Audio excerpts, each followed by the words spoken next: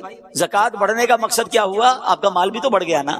تو اللہ کی راہ میں خرچ کرنے سے مال کم نہیں ہوتا، اور بالخصوص زکات۔ اگر زکات آپ پر واجب ہے، آپ صاحب استطاعت ہیں، اور وہ جو تمام زکات کی شرائط ہیں، اس کے بعد اب زکات دینے کا وقت آ گیا، خدا را پوری زکات دیں۔ میں جو اب جملہ کہنے جا رہا ہوں یہ بڑے درد دل کے ساتھ کہہ رہا ہوں کہ بدقسمتی سے جس طرح دکھنے کو ملتا ہے کہ شاید 5-7% لوگ پورے پاکستان میں یا دنیا میں دیکھیں، 10% ہوگا یا 5-7% ہی ہوگا کہ رمضان کے علاوہ نماز پڑھتے ہیں، لیکن ایسا ہی لگتا ہے کہ شاید اتنی ہی پرسنٹیج پوری زکات دیتے، ورنہ لوگ اب زکات بھی نہیں۔ حالانکہ احادیث میں زکات کو مال کا میل قرار دیا گیا، یہ جس مال میں مل جائے گا نا اس مال کو بھی برباد کر دے گا، لیکن آج خیال ہی نہیں۔ یا تو زکات دینا بڑا بھاری پڑتا ہے، یہ چند 100 ہزار اور لاکھ والے شاید زکات دے دیتے ہوں، لیکن جب یہ زکات لاکھوں اور کروڑوں میں پہنچتی ہے نا تو اب شیطان دل پکڑ لیتا ہے، اتنے پیسے زکات میں دے دے گا۔ اللہ اکبر۔ یہ 10 لاکھ کی زکات دینے والا جو گھبرا رہا ہے، یہ اللہ کا بندہ کیوں نہیں سوچتا کہ اللہ نے 4 کروڑ دیے تو 10 لاکھ بنی ہے نا، تمہیں تو شکر ادا کرنا چاہیے تھا۔ میں یہاں ایک مشورہ دیتا ہوں کہ جب بھی اللہ کی راہ میں خرچ کرنے کی باری آئے نا، زکات دینے کی باری آئے، صدقہ دینے کی باری آئے، تو خرچ بھی کرو اور اللہ کا شکر بھی ادا کرو کہ یا اللہ تیری مہربانی، تو نے دینے والا بنایا، مانگنے والا نہیں۔ تمہیں دیتے وقت بھاری پڑتا ہے، شکر ادا کرو اللہ نے دینے والا بنایا ہے۔ پوری زکات ادا کریں اور زکات بڑھ کر اور ادا کریں، صدقہ اور خیرات بھی کریں، لیکن یہاں دل پر بھار پڑ جاتا ہے۔ یہی تو امتحان ہے۔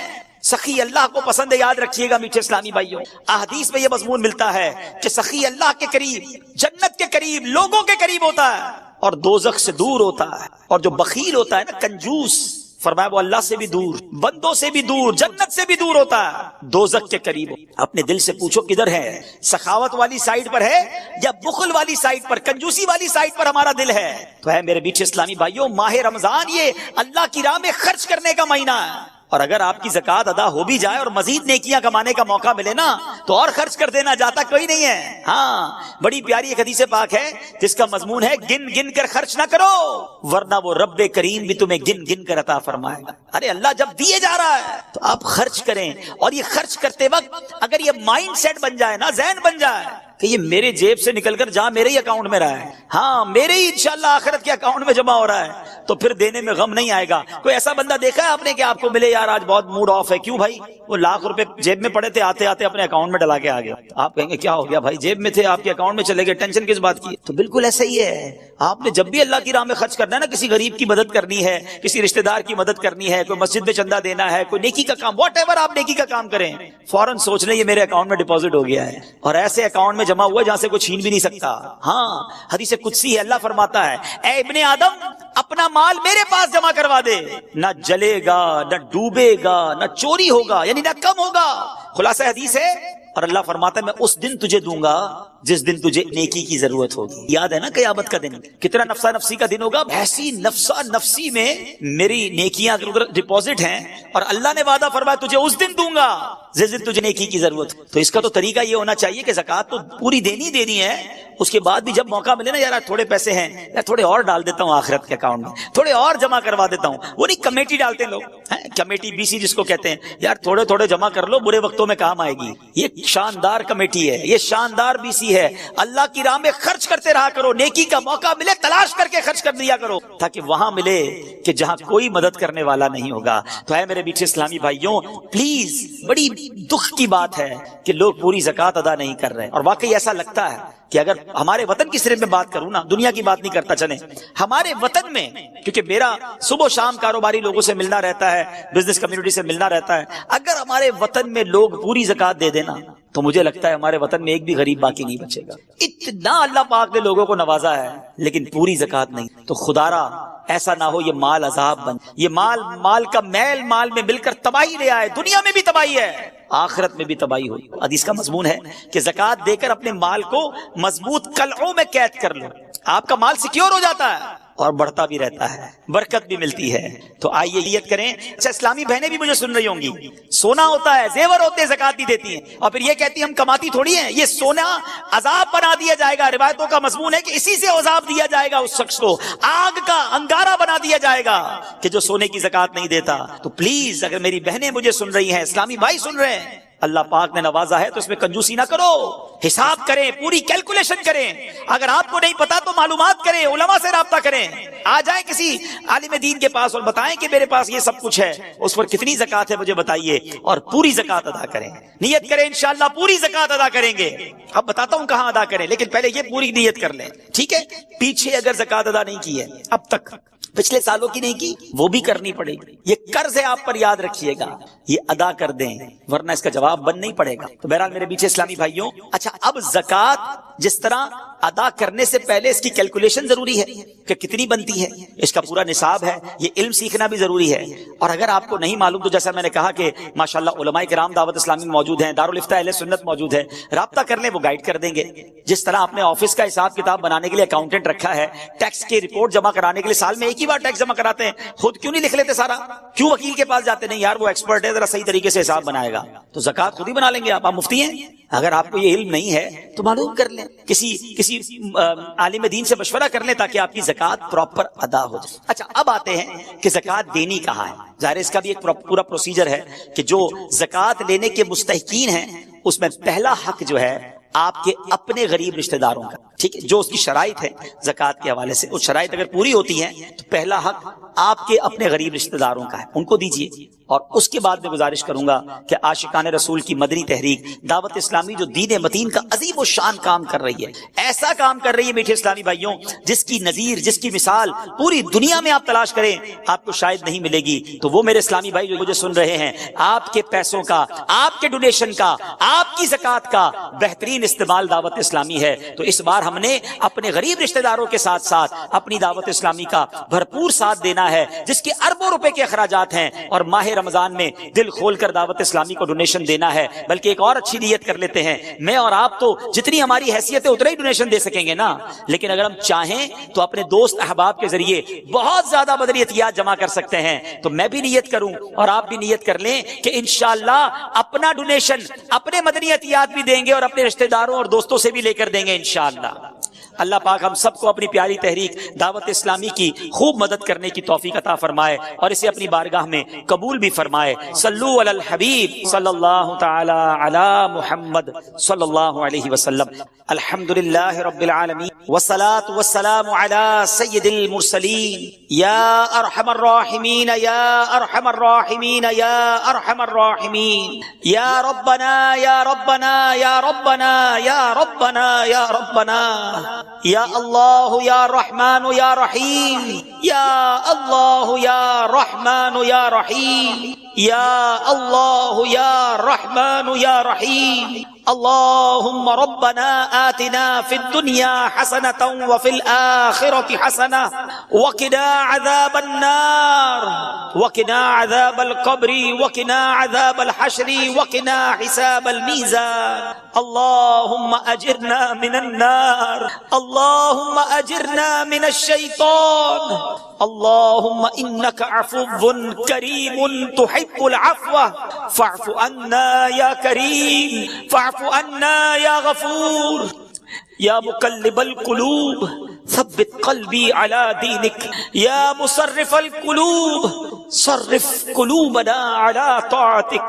اللهم إنا نسألك الأمن يوم الخوف، ربنا لا تؤاخذنا يوم القيامة إنك لا تخلف الميعاد إنك على كل شيء قدير، ربنا حاسبني حسابا يسيرا، اللهم بلغنا رمضان بالصحة وعافية۔ رب کریم تیرے گناہ گار سیاہ کار بندے ہاتھ اٹھائے شرمندہ شرمندہ تیرے دربار میں حاضر ہیں۔ اے رب کریم ہمارے گناہ بہت زیادہ ہیں، ہم مانتے ہیں، مگر مالک تیری رحمت کا کوئی کنارہ نہیں ہے، تیری رحمت کے آگے ہمارے گناہ کچھ بھی نہیں ہیں۔ اے رب کریم ہم سب کی مغفرت فرما دے، ہمارے صغیرہ گناہ بھی معاف کر دے، ہمارے کبیرہ گناہ بھی معاف کر دے، ہمارے چھپ کر کیے ہوئے گناہ بھی معاف فرما، ہمارے اعلانیہ گناہوں کو معاف فرما۔ اے کریم اے کریم کچھ ہی لمحوں میں، کچھ ہی دنوں میں رحمتوں والا مہینہ آنے والا ہے۔ اے اللہ ہمیں صحت کے ساتھ، عافیت کے ساتھ ماہ رمضان سے ملا دے، پورے روزے رکھنے والا بنا دے، پوری تراویح پڑھنے والا بنا دے، خوب تلاوت کرنے کا ذوق عطا فرما۔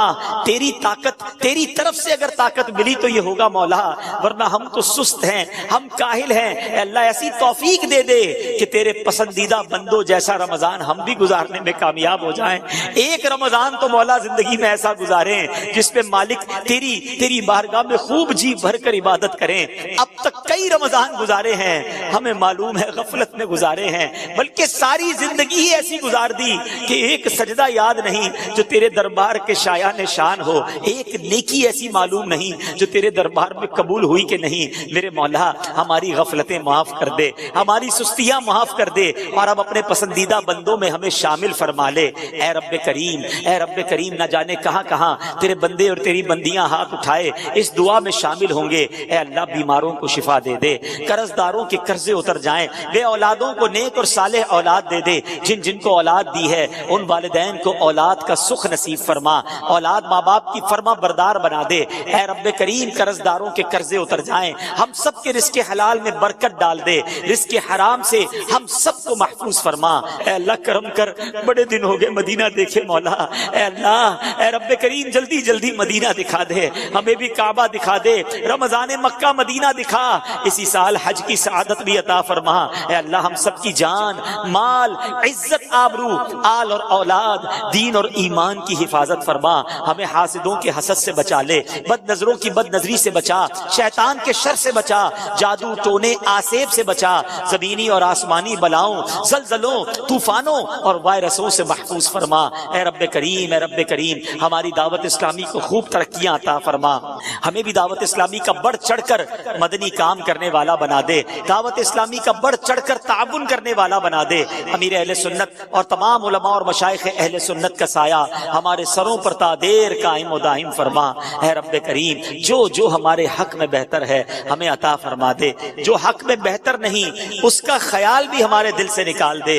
میں کیوں کہوں مجھ کو یہ عطا ہو وہ عطا ہو، میں کیوں کہوں مجھ کو یہ عطا ہو وہ عطا ہو، وہ دو کہ ہمیشہ میرے گھر بھر کا بھلا ہو، مٹی نہ ہو برباد پسے مرگ الہی، جب خاک اڑے میری مدینے کی ہوا ہو، جب خاک اڑے میری مدینے کی ہوا ہو۔ ببرکۃ ان اللہ وملائکتہ یصلون علی النبی یا ایھا الذین آمنوا صلوا علیہ وسلموا تسلیما، صلی اللہ علی النبی الامی وآلہ صلی اللہ علیہ وسلم، صلاۃ و سلاما علیک یا سیدی یا رسول اللہ۔ اللہم ربی یسر ولا تعسر وتمم لنا بالخیر یا فتاح وبک نستعین، وصلی اللہ تعالی علی خیر خلقہ ونور عرشہ سیدنا و مولانا محمد وآلہ وصحبہ اجمعین برحمتک یا ارحم الراحمین۔